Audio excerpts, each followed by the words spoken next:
পুষ্প অর্পণ করছেন। আপনারা দেখছেন আমাদের নেত্রী মমতা বন্দ্যোপাধ্যায় বিদ্রোহী কবি কাজী নজরুল ইসলাম, যিনি হিন্দু মুসলিমকে একই সুতায় বেঁধে রেখেছিলেন, তার জন্মদিন উপলক্ষে আজকে তিনি মাল্যদান করছেন। আপনারা একটু জোরে করতালির মাধ্যমে দিদি যখন মাল্যদান করবেন জোরে করতালি দেবেন, আপনারা একটু শঙ্খ বাজাবেন, উল্লু দেবেন, আপনারা সবাই মা ও বোনেরা।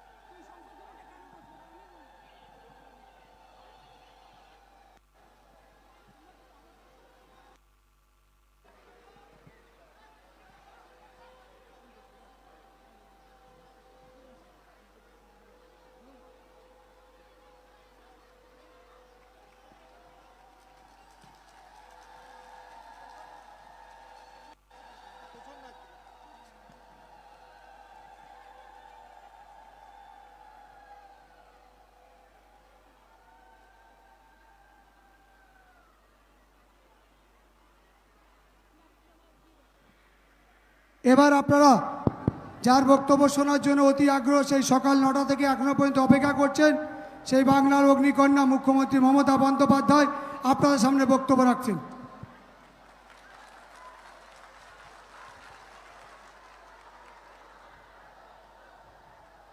আমি প্রথমে আপনাদের সকলকে আমার অন্তরের শ্রদ্ধার্ঘ্য নিবেদন করি, প্রণাম ও সালাম জানাই, জয় জোহার জানাই। বিদ্রোহী কবি নজরুল ইসলাম, যিনি বলেছিলেন দুর্গমগিরি কান্তার মরু দুস্তর পারাবার, লঙ্ঘিতে হবে রাত্রি নিশীতে যাত্রীরা হুঁশিয়ার। যিনি বলেছিলেন ফাঁসির মঞ্চে গেয়ে গেল যারা জীবনেরও জয়গান, আসিয়া লক্ষ্যে দাঁড়াইছে তারা দিবে কোন বলিদান। যিনি বলেছিলেন কোরআন পুরাণ বেদ বেদান্ত বাইবেল ত্রিপিটক গ্রন্থ সাহেব জেন্দা বেস্তা পড়ে যাও যত শখ। যিনি বলেছিলেন কারার ওই লৌহ কপাট ভেঙে ফেল করলে লোপাট, রক্ত জমাট শিকল পূজার পাষাণ বেদী। অসংখ্য অসংখ্য কথা তার মনে পড়ছে। বিদ্রোহী কবি নজরুল বাংলাদেশের জাতীয় কবি, কিন্তু জন্মটার বাংলায় আসানসোলের চুরুলিয়া গ্রামে। আমরা বিদ্রোহী কবি নজরুল ইসলামের নামে আমরা স্টেডিয়াম করে দিয়েছি,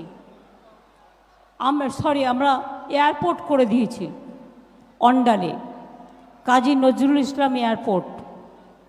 আমরা নজরুল ইসলামের নামে বিশ্ববিদ্যালয় তৈরি করে দিয়েছি, আমরা নজরুল একাডেমি করে দিয়েছি, আমরা নজরুল তীর্থ করে দিয়েছি।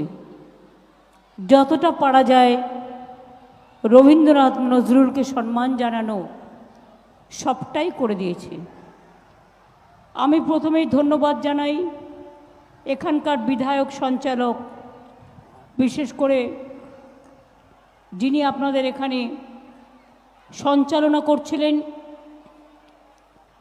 পরেশরাম দাস, আমার খুব প্রিয় শৌকত মোল্লা, সুব্রত মণ্ডল বিধায়ক গোসাবা, শ্যামল মণ্ডল বিধায়ক বাসন্তী, গণেশ মণ্ডল বিধায়ক কুলতলি, নীলিমা মিস্ত্রি বিশাল সভাধিপতি দক্ষিণ 24 পরগনা জেলা পরিষদ সহ আমার সভাপতি ক্যানিং, মাতলা, বাসরা, হাটপুরিয়া, পুকুরিয়া, ক্যানিং সহ নিকারিঘাটা, তালদি গ্রাম পঞ্চায়েত সহ দিঘির পাড়, ক্যানিং পঞ্চায়েত সমিতি, গ্রাম সভা, জেলা পরিষদ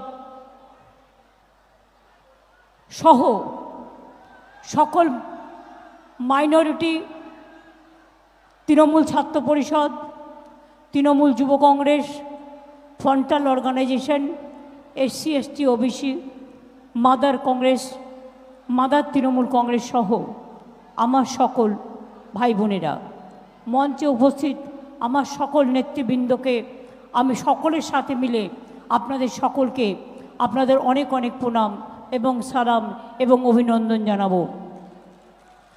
ক্যানিংয়ের এই স্টেডিয়াম আমার কাছে নতুন কিছু নয়। ক্যানিংয়ের এই স্টেডিয়ামে আমি বরাবর এসেছি। আমার এবার বাসন্তীতে যাওয়ার কথা ছিল মিটিং করার জন্য। অভিষেক বলল, দিদি তুমি বাসন্তীতে যাও, আমি ক্যানিংয়ে যাব। আমি ওকে বললাম ঠিক আছে। তারপরে তো আপনারা বুঝতে পারছেন কদিন ধরে কি বৃষ্টি হচ্ছে, একদিকে রোদ অন্যদিকে বৃষ্টি। আমাদের কাছে খবর ছিল আজ থেকেই দুর্যোগ থাকবে। মিটিংগুলো ছিল 2, 3, 4টে। সকালবেলায় 10টায় মিটিং করে দিয়েছি।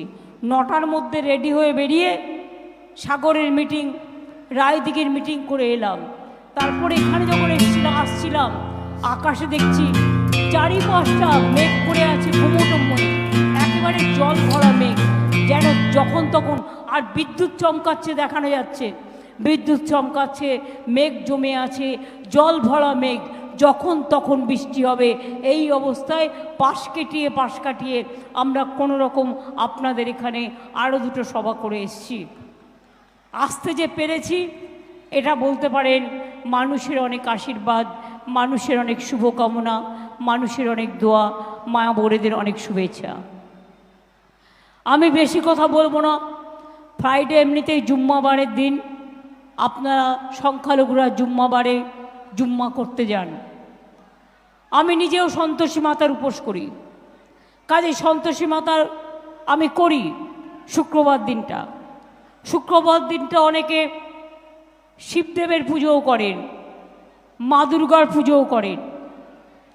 আবার এই বছরটা তো জ্যৈষ্ঠ মাসের জয় মঙ্গলবার আছে। যারা করেন, যারা মানেন। হিন্দুদের একটা রীতি আছে, মুসলিমদের একটা আছে, শিখদের একটা আছে, খ্রিস্টানদের একটা আছে, তপশিলীদের একটা আছে। আমার তো এ মাসে 2 দিন করে যাবে। একটা জয় মঙ্গলবার ছোট্টবেলা থেকে করে এসছি। জ্যৈষ্ঠ মাসে সব মঙ্গলবার জয় মঙ্গলবার, আর আমার করতে ভালোই লাগে, এটা কোনো অসুবিধে নেই। আর সন্তোষী মাতাও করতে হয়। আর যখন রমজান মাস হয় আমার দুটোই একসাথে হয়ে যায়। আর ববিদের সাথে আমি যখন রোজা ভাঙতে যাই ওদের সাথে, তখন আমি ববির বউকে বলি একটু ছোলা সেদ্ধ করে নিয়ে আসবি, আমি ওই রমজানের ওখানে বসে ওইটুকু খেয়ে নিই। তার কারণ হচ্ছে আমার 2টো কাজ একসাথেই হয়ে যায়। আমি আপনাদের সকলকে বলি, ক্যানিং বাসন্তী থেকে শুরু করে কুলতলি থেকে শুরু করে আমার সকল মানুষ, প্রতিমা মণ্ডল যিনি আপনাদের প্রার্থী, ও খুব লড়াই করে।